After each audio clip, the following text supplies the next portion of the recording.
Student, welcome to summer maths classes. ये class 9th के लिए दो चरों वाले रैखिक समीकरण पर आधारित हमारा थर्ड वीडियो लेक्चर है। इसके पीछे के वीडियो लेक्चर में हमने दो चर वाले रैखिक समीकरण होते क्या है, अगर कोई रैखिक समीकरण दिया गया हो तो उसको X plus B Y plus C equal to zero के रूप में कैसे व्यक्त करते हैं, दो चरों वाले रैखिक समीकरण के कितने हल होते हैं, एक चर वाले रैखिक समीकरण के हल कितने होते हैं, इन सब चीजों के बारे में हमने डिटेल से स्टडी की। साथ ही हमने ये भी जाना कि दो चर वाले रैखिक समीकरण के अनंत अर्थात अपरिमित हल होते हैं। ओके, इन सब चीजों के बारे में अध्ययन किया। आज के इस वीडियो लेक्चर में हम यह सीखेंगे कि अगर दो चर वाले रैखिक समीकरण दिए गए हैं तो उनका ग्राफिकल रिप्रेजेंटेशन कैसा आता है, यानी उसका हम आलेख कैसे खींचते हैं। क्लियर? जैसे एग्जाम्पल के तौर पर हमने लिखा है समीकरण x प्लस वाई, एक सिंपल से एग्जाम्पल से समझते हैं, उसके बाद हम कॉम्प्लिकेटेड एग्जाम्पल देखेंगे। x plus Y equal to 5 का आलेख खींचिए। यह एक दो चर वाला रैखिक समीकरण है, इसका हमें आलेख खींचना है। कैसे खींचेंगे? तो जस्ट पीछे के लेक्चर में पढ़ा था कि दो चर वाले रैखिक समीकरण के अनंत हल होते हैं, और वो अनंत हल कैसे निकाला जाता है, दो हल, तीन हल, चार हल कैसे निकालते हैं, इन सब चीजों का तरीका भी हमने सीखा था। तो कम से कम हम यहाँ पे अनंत हल तो होते हैं, लेकिन कम से कम हम एक आलेख खींचने के लिए तीन हल ज्ञात करेंगे। अर्थात ये जो दो चरों वाले रैखिक समीकरण यहाँ पे जो दी गई है, इसके कम से कम हम तीन हल ज्ञात करेंगे। तीन हल कैसे ज्ञात होंगे? तो सबसे पहले जो दिया गया समीकरण है वो लिखते हैं। तो दिया गया समीकरण क्या है हमारा? तो x plus Y is equal to 5। Okay, ये हमारा दिया गया समीकरण। जो समीकरण दिया गया है यहाँ से हम x या y इज इक्वल टू निकाल लेते हैं, अर्थात x का मान y के रूप में या y का ही मान x के रूप में निकालते हैं। चलिए मैं y इज इक्वल टू निकालता हूं, तो y इज इक्वल टू क्या मिलेगा? 5 माइनस एक्स, 5 माइनस एक्स। ये हमारा समीकरण नंबर क्या बन गया? 1। क्लियर? अब हम हल निकालने के लिए हम यही x के जगह पे 1 2 3 4 5 या -1 -2 या कुछ भी रखते चले जाते हैं, और y का मान निकलता चला जाता है। x का मान जो रखने से y का जो मान आता है, उन दोनों को मिला के ही इस समीकरण का हम उसे हल कहते हैं। तो चलिए x सिंपल सा ही रखते हैं। चलिए x इक्वल टू 1 रखते हैं, देखते हैं। ओके, तो समीकरण एक में x इज इक्वल टू 1 रखने पर इसमें x 1 रखिए तो देखिए क्या आ रहा है? y equal to 5 minus 1, I mean क्या आ गया? घट के 4। x इक्वल टू 1 रखने से y क्या आ गया? 4 आ गया। क्लियर? अतः x इक्वल टू 1 और y equal to 4, x equal to 1 और y इक्वल टू 4, इस समीकरण एक का एक हल है। एक हल मैंने निकाल लिया। मैंने अभी क्या कहा कि आलेख खींचने के लिए कम से कम तीन हल हम ज्ञात करेंगे। एक हल निकल गया, दूसरा हल देखते हैं। उसी तरह समीकरण एक में x इक्वल टू मैंने 1 रखा था, x इक्वल टू क्या रखा? सिंपल सा, चलिए 2 ही रख देते हैं। तो 2 रखेंगे तो क्या आएगा? 2 रखने पे जो आएगा वो आएगा y is equal to 5 minus 2 that is 3। x equal to 2 पे y इक्वल टू क्या आया? 3 आया। अतः x इक्वल टू 2 और y इक्वल टू 3, ये जो दिया गया समीकरण है इसका हल है। समीकरण एक का एक हल है। 2 हल निकल गया, एक हल और निकालते हैं। तो x इक्वल टू 1 रखा था, x इक्वल टू 2, अब x इक्वल टू 3 भी रख सकते हैं। कोई जरूरी नहीं आप x माइनस में वैल्यू सब रख सकते हैं। चलिए x समीकरण एक में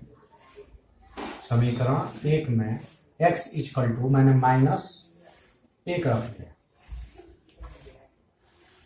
ओके, तो y इज इक्वल टू क्या मिलेगा? y equal to 5 minus x के जगह पर हमें -1 रखना है, तो 5 ये माइनस मिलकर प्लस हो जाएगा, that is 6। y equal to 6 आ गया। अतः x इज इक्वल टू -1 और y इक्वल टू 6 दिया गया समीकरण का एक हल है। ये तीसरा हल निकल गया। तो आलेख खींचने के लिए हमें कम से कम 3 हल की जरूरत है। इससे ज्यादा भी आप निकाल सकते हैं, 4 5 के जितना हो, लेकिन कम से कम 3 हल तो निकालना ही पड़ेगा। तो देखिए हमें क्या क्या एक हल मिला x equal to 1 y equal to 4, दूसरा मिला हमें x equal to 2 y equal to 3, और तीसरा हमें मिला है क्या, x इक्वल टू -1 और y इक्वल टू 6। तो इसको हम एक बॉक्स के रूप में बना के लिख लेते हैं। ओके, ऐसे ऐसे ऐसे, ये रहा x और ये रहा y। पहला हल क्या है, x इक्वल टू 1, तो मैंने यहाँ 1 लिख लिया, y इक्वल टू 4 आ गया। दूसरा है x इक्वल टू 2 मैंने लिख लिया, y इक्वल टू 3। और जो तीसरा हल है वो x इक्वल टू -1 और y इक्वल टू 6। ठीक, ये मैंने एक यहाँ पे एक चार्ट के रूप में मैंने यहाँ पे इसको लिख लिया। क्लियर। और ये कैसे कैसे ये वैल्यू है यहाँ सब मैं लिखा हूँ, इसको मैं अरेंज कर दे रहा हूँ और इसका ग्राफ ड्रा करके देखते हैं कि कैसा आता है। चलिए मैं इसको मैं मिटा दी। क्लियर। ग्राफ खींचने के लिए एक क्षैतिज और एक ऊर्ध्वाधर रेखा हम खींचते हैं, x O, और इसको हम क्या करते हैं, x डैश y O, और ये हमारा क्या कहलाता है, y डैश। अब बराबर बराबर दूरी पे 1-1 सेंटीमीटर या 2-2 सेंटीमीटर पे 1 2 3 4 ऐसे हम मार्किंग करते हैं। यहाँ देख लीजिए अधिकतम +6 तक वैल्यू गया है, माना y का मान अधिकतम 6 तक गया है। तो चलिए 6 लेफ्ट राइट और ऊपर नीचे 6 तक हमने मार्किंग कर लेते हैं। तो ये हो गया 1 2 3 4 5 6। इधर चलते हैं, -1 -2 -3 -4 -5। चलिए बताने दीजिए, 1 2 3 4 5 6। नीचे होगा -1 -2 -3 -4 -5 -6। चलिए यहाँ -3। अब पहला क्या है, x equal to 1 y equal to 4। अब इसका रिप्रेजेंटेशन कैसे करते हैं, हम पीछे निर्देशांक ज्यामिति जो चैप्टर है थर्ड वाला, उसमें हम सीख चुके हैं। चलिए देखते हैं, x इक्वल टू 1 है, x इक्वल टू 1 वो भी पॉजिटिव है, धनात्मक है। तो हम यहाँ से इधर धनात्मक x अक्ष होता है, इधर ऋणात्मक x अक्ष होता है। तो x इक्वल टू 1 मीन्स यहाँ हम एक कदम मूव करेंगे, x इक्वल टू 1 पर आ गए।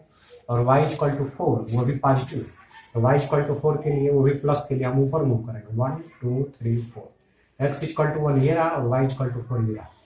इस दोनों को मिला के हमारा जो लाइन होगा, इसको ऐसे डॉटेड ऊपर ले जाइए और इसको इधर ले आइए, यहाँ पे पॉइंट हमें मिल गया। ठीक। अब ग्राफ पेपर पे हमें ये डॉटेड ड्रा नहीं करना होता है, उस पर ऑलरेडी वो डॉटेड लाइन है, मतलब सीधी सीधी लाइनें खींची गई होती है।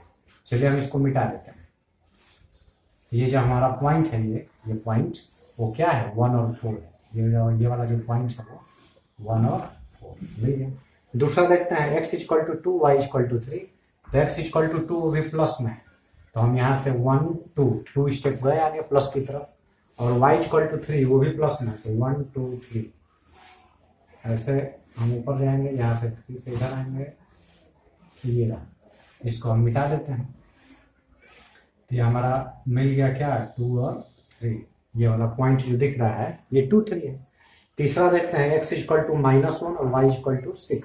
तो x इक्वल टू -1 हमारा किधर आएगा, x इक्वल टू -1 ये रहा, देखिए इधर पीछे, क्योंकि ऋणात्मक x अक्ष पर हम चलेंगे। x इक्वल टू -1 और y इक्वल टू 6। तो y इक्वल टू 6 के लिए वो भी पॉजिटिव है, तो यहाँ से 6 कदम ऊपर चलिए। तो क्या होगा, 1 2 3 4 5 6। यहाँ से सीधे ऊपर आएंगे ऐसे ऐसे। ठीक, इसको डिलीट कर दीजिए। ये जो हमारा पॉइंट मिला है यही है -1 और 6। तो 3 पॉइंट मिल गए, 1 2 और 3। अभी हमने बताया कि आलेख खींचने के लिए कम से कम 3 हल समीकरण के हमें ज्ञात करने होते हैं। अब इस तीनों डॉट को स्केल के हेल्प से मिलाएंगे सीधा, स्केल के हेल्प से। तो ये देखिए, ये हमारा ऐसा फिगर बन के तैयार हो गया। यही जो है वो x + y = 5 का हमारा आलेख है। क्लियर। तो इस तरह हम किसी भी 2 चर वाले रैखिक समीकरण का हम ग्राफ खींच सकते हैं। इस चैप्टर की शुरुआत में ही मैंने बताया था कि इसको रैखिक समीकरण इसलिए कहते हैं क्योंकि जब हम इसका ग्राफ खींचते हैं तो एक सीधी रेखा के रूप में हमें प्राप्त होता है, इसलिए हम इसे रैखिक समीकरण कहते हैं। और 2 चर वाले इसलिए कहते हैं क्योंकि इसमें 2 चर दिखाई देते हैं। देखिए इसमें 2 चर दिखाई दे रहा है, x + y = 3। ये हमारा ये ग्राफ हो गया। इसी तरह ये तो बहुत छोटा सा एग्जाम्पल था, थोड़ा कॉम्प्लिकेटेड भी हो तो आपका तरीका यही है, ऐसे ही हम अन्य समीकरणों के भी हम आलेख खींच सकते हैं। क्लियर? चलिए इसको मैं इरेज कर दूं।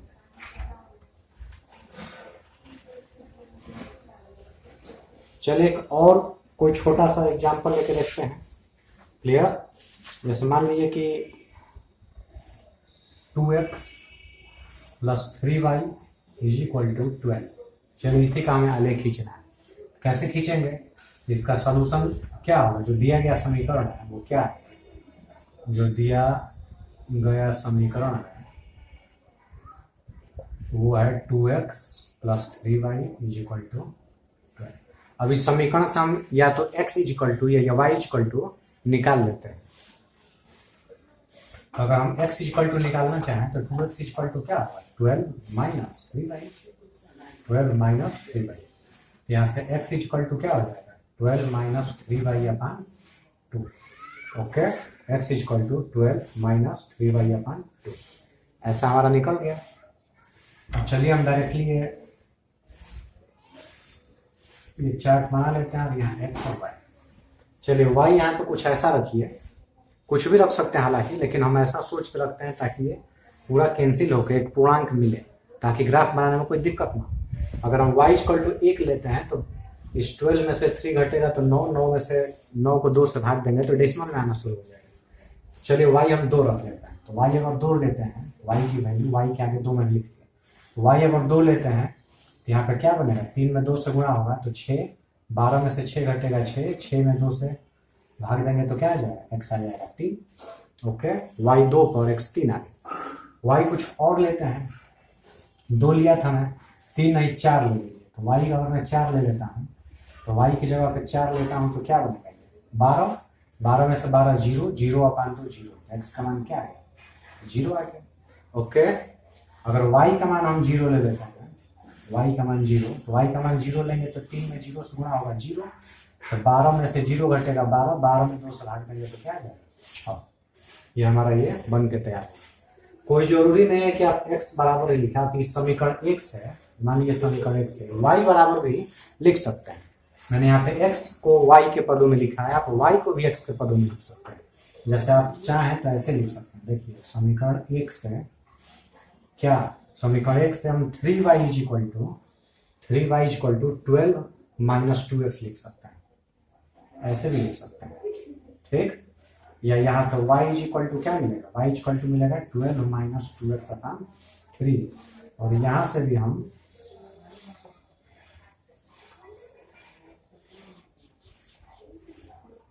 ऐसे x y का मान निकाल।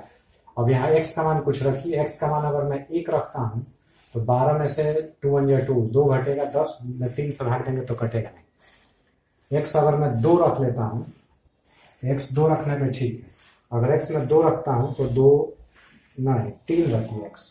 x अगर मैं 3 ले लेता हूँ तो x के यहाँ पे 3 रखेंगे तो 2 3 या 6 हो जाएगा। 12 में से 6 घटेगा 6। 6 को 3 से भाग देंगे तो 2 आ जाएगा। x में अगर मैं 4 ले लूँ, 6 ले लेता हूँ, x अगर 6 ले लूँ तो क्या बनेगा? 2 में 6 से गुणा होगा 12। 12 में से 12 0। 0/3 0।